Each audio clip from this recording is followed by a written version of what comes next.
Les 6 personnes qui vont te permettre de réussir dans l'immobilier. C'est vrai que ça c'est une question, on en parle souvent d'ailleurs de ce côté. Dans l'immobilier, c'est bien d'être bien entouré et c'est en étant bien entouré qu'on pourra avancer plus loin et c'est souvent mis de côté quand on débute parce qu'on a l'impression que tout dépend de soi et que les autres, faut pas y faire attention. Or, j'ai remarqué parce que moi au tout début, j'étais pareil, je me disais que de toute façon, c'était moi et seulement moi qui me permettrait de réussir et par la suite, par des problèmes que j'ai pu rencontrer notamment, j'ai réalisé que l'immobilier, c'est une histoire d'équipe et je le pense vraiment quand je te le dis, ce n'est pas juste pour te dire oui, l'immobilier, il faut avoir un esprit d'équipe, avoir sa team, etc. Non, je le pense vraiment parce que aujourd'hui, c'est en ayant ces personnes autour de moi que j'arrive à atteindre les résultats que j'ai. D'ailleurs, si tu ne me connais pas, moi c'est Nico du blog Oser Investir. J'investis dans la colocation à distance et sans CDI. N'hésite pas, tu peux t'abonner à ma chaîne YouTube et aussi télécharger mon guide gratuit des villes les plus rentables en France. Pour faire de la colocation, tu as le lien qui se cache juste en dessous de la vidéo. Enfin caché, il n'est pas caché, il est juste là en dessous de la vidéo. Donc qui sont les 6 personnes qu'il faut chouchouter en soi, tu les connais déjà, c'est-à-dire que là je ne te fais pas une big révélation, mais je vais te dire en quoi, à mon sens, ils sont importants.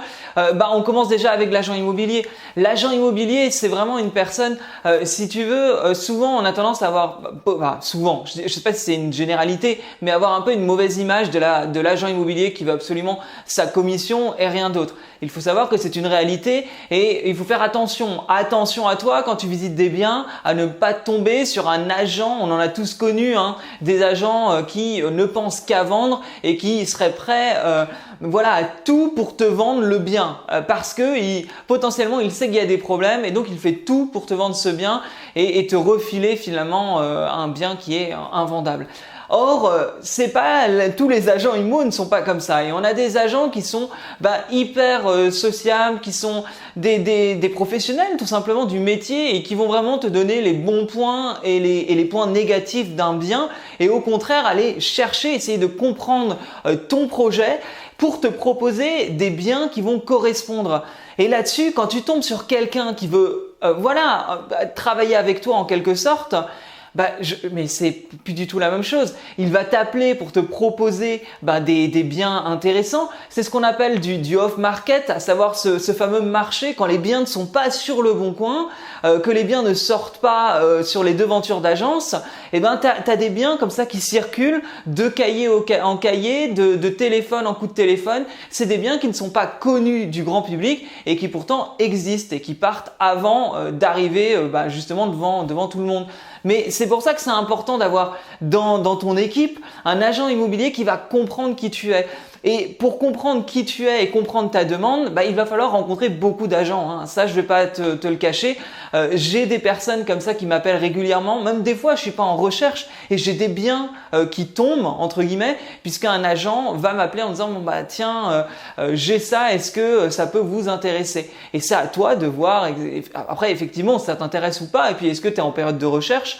Mais c'est assez drôle de voir à quel point on peut aussi diaboliser l'agent alors que, à mon sens, et c'est mon point de vue, il faut prendre l'agent, alors je vais dire par la main, c'est pas l'idée de le prendre par la main, mais en tout cas faire équipe avec l'agent pour atteindre des biens auxquels tu n'aurais peut-être pas accès si tu étais sur le bon coin. Donc ça c'est important. D'ailleurs, dis-moi en commentaire, est-ce que tu diabolises plutôt les agents immo ou au contraire, est-ce que tu as tendance à te dire que c'est une team, ça fait partie de ta team rapprochée pour trouver les bonnes affaires. La deuxième personne qu'il faut avoir dans son carnet d'adresses et qui va être très utile, ça va être le notaire. Le notaire, pourquoi? Ça aussi, ça fait partie… souvent, ça me fait rire parce que le notaire, c'est pas ce qui est mis en avant. On sait, tiens, ok, t'achètes un bien, il faut un notaire. Oui, mais en fait, faut pas minimiser le notaire. Le notaire, c'est quand même la personne qui va vérifier que tout est ok dans ton dossier, qu'il n'y ait pas de problème avec la copropriété, qu'il n'y ait pas de problème avec des copropriétaires qui ne payent pas leurs charges, qu'il y ait donc des soucis de dette, des soucis d'impayés.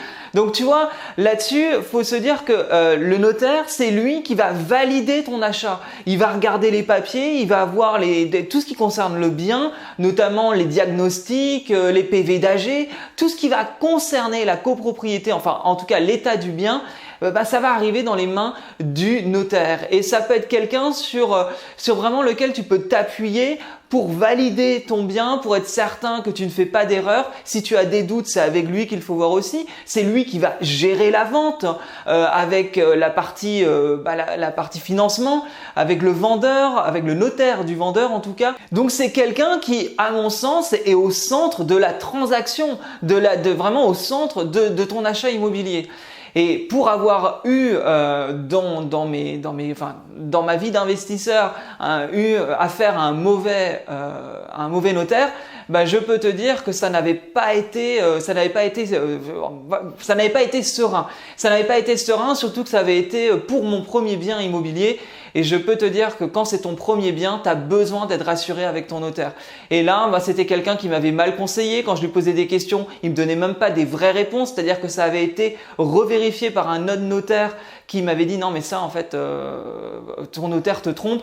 C'est assez incroyable. Il faut se dire que ce n'est pas parce que la personne est notaire que c'est forcément la parole de Dieu. Parce que vraiment j'ai pu constater que c'était pas le cas et que des fois les notaires peuvent être mauvais. Il y a des bons et des mauvais comme dans tout métier finalement. Il y a des bonnes et des mauvaises personnes dans leur métier. Donc c'est important de trouver un bon notaire qui va t'accompagner et défendre tes intérêts parce que n'oublie pas une chose, le notaire est là pour défendre tes intérêts lors d'une transaction immobilière. En troisième, on a le partenaire bancaire, le banquier, le courtier parce que finalement je dis partenaire dans le sens que tu peux très bien travailler avec un courtier ou avec un banquier. C'est ton choix, mais il faut que ce soit quelqu'un qui te comprenne, quelqu'un qui comprenne que tu es investisseur immobilier et que tes demandes seront des négociations d'investisseurs immobiliers. Quand on investit dans l'immobilier, ce n'est pas comme quand on achète une résidence principale. Quand on est, marié avec 3 enfants, un chien et qu'on va acheter la maison de ses rêves, on va pas négocier la même chose. Et c'est important que le banquier te comprenne parce que il y a tellement de banquiers qui justement ont tendance à du coup refuser certaines choses. J'ai déjà fait une vidéo par exemple sur le report de crédit. Tu vois, la vidéo va apparaître ici. Le report de crédit, c'est quand même quelque chose de primordial à mon sens quand tu investis dans l'immobilier pour te créer une trésorerie. Souviens-toi, je ne vais pas te refaire la vidéo qui apparaît là, mais c'est l'idée que tu ne payes pas ton crédit pendant 1, 2 ou 3 ans puisque tu fais un report de crédit. C'est souvent négocié grâce aux travaux que tu vas faire et du coup, les loyers qui vont rentrer, la majorité de ces loyers-là pendant les premiers mois vont être sur ton compte en banque, à savoir un cash flow bien plus gros que quand tu vas commencer à payer ta mensualité. Donc c'est ce genre de choses qu'il faut négocier avec un banquier et honnêtement, quand le banquier a l'habitude de travailler avec des investisseurs, ça il va comprendre tout de suite. Il ne va même pas finalement te demander pourquoi, il sait très bien pourquoi tu vas demander un report de crédit. Et du coup, pareil, je te parle de mon expérience.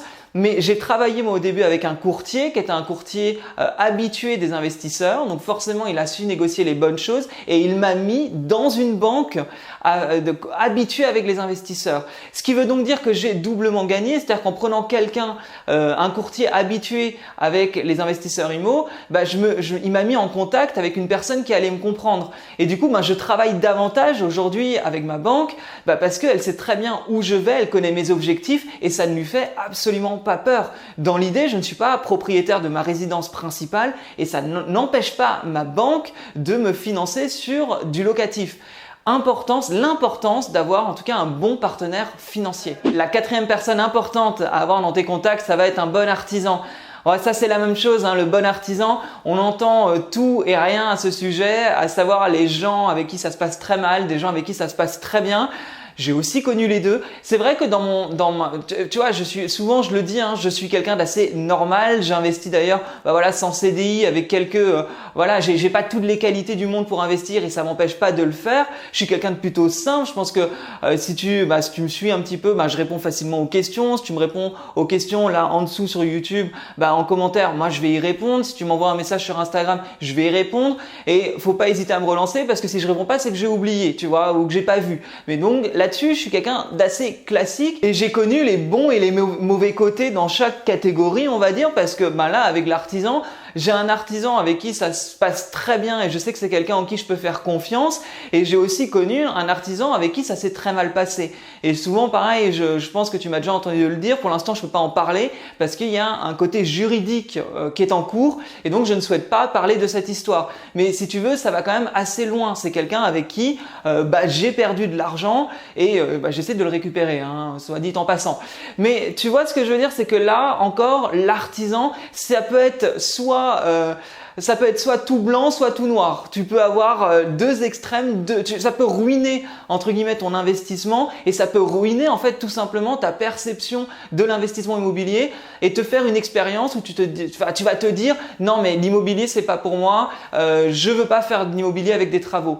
Oui, mais ça peut aussi très bien se passer. D'où l'importance de choisir quelqu'un, un artisan avec qui tu auras un bon feeling, quelqu'un de sérieux et quelqu'un sur qui tu vas pouvoir t'épauler. L'avant-dernier point, tu penses peut-être que ça va être l'agence pour gérer ton bien ou ta colocation. Eh ben non, puisque là-dessus je gère seul, je gère à distance et c'est moi-même qui gère mes colocations. Donc je ne prends pas de prestataire pour gérer ça. Par contre, avoir un bon comptable, c'est pour moi une personne très importante que tu dois avoir dans ton carnet d'adresses, tout simplement parce que le comptable, c'est la personne qui va suivre tes investissements, qui va gérer tes comptes, surtout si tu fais du meublé, souvent en LMNP, location meublée non professionnelle au niveau fiscal.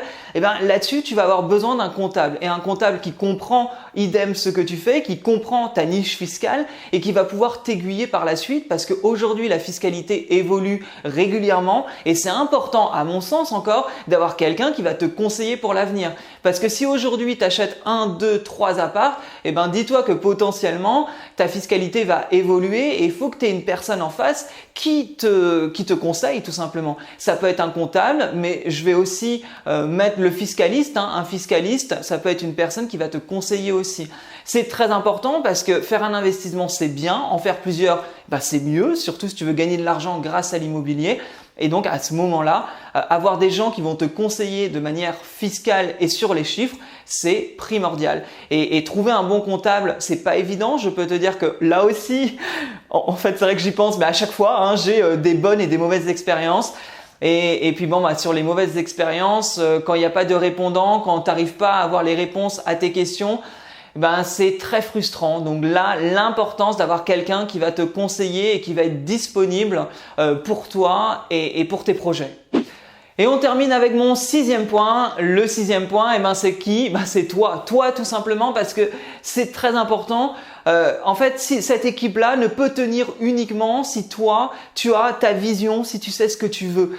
C'est-à-dire que là, c'est simple, si tu es totalement perdu, c'est pas eux qui vont te conseiller. Bien sûr, ils vont te conseiller dans leur domaine, mais c'est toi qui gères le bateau, c'est toi le pilote, c'est toi le chef et c'est toi qui dois gérer tes investissements. Et c'est important là aussi d'être sûr de toi et ça s'apprend au fur et à mesure que tu investis. Et tout simplement, t'es présent, t'es là et tu dois savoir où aller. Et je vais aussi parler un petit peu, il y a toi, mais il y a aussi ton entourage. C'est-à-dire que si tu as un entourage qui est anti-immobilier, ça va être plus compliqué pour toi d'avancer parce qu'ils vont être là pour te mettre des barrières. Tu sais, ces fameuses croyances limitantes qu'on a tous, je pense, quand on débute dans l'immobilier. Si on m'avait dit que j'investirais un jour dans l'immobilier pour faire de l'argent, que je pourrais investir sans argent, sans mettre un centime, en n'ayant pas de CDI, c'est pas mes proches qui m'ont aidé à passer cette étape-là. C'est-à-dire que c'est moi qui ai compris cela et mes proches m'ont suivi et m'ont soutenu. Mais c'est important parce qu'ils auraient pu être là et me dire non, c'est pas possible, etc. Après, je suis quelqu'un de très têtu. Donc en général, j'ai besoin de faire les choses pour comprendre avant de dire que c'est pas possible. Mais si toi, tu as tendance à être facilement influençable, tu peux vite te retrouver bloqué à cause de tes proches. Donc c'est important d'être tout simplement sûr de toi et d'avoir, on le dit souvent, mais un superbe mindset pour tout dégommer, tout simplement. Voilà, c'était une vidéo, alors je voulais la faire rapide, je me rends compte qu'elle est un peu plus longue que prévu, mais avoir une équipe, c'est tout simplement ce qui va te permettre d'avancer plus vite, plus loin et d'atteindre tes objectifs. Donc ne minimise pas les gens que tu vas rencontrer dans ta carrière d'investisseur. Eh ben écoute, n'hésite pas à t'abonner à ma chaîne YouTube. Toujours pareil, je vois que la communauté augmente tous les jours. Ça me fait vraiment plaisir et ça me donne envie de partager encore et encore voilà ces sujets, différents sujets autour de l'immobilier. Et n'hésite pas à me dire, là je le dis en passant, en commentaire, si tu as des sujets qui peuvent t'intéresser, que tu as envie que j'aborde, n'hésite pas. Moi je prends tout en compte et je ferai ces vidéos là. Eh ben écoute, je te dis à très bientôt. Salut!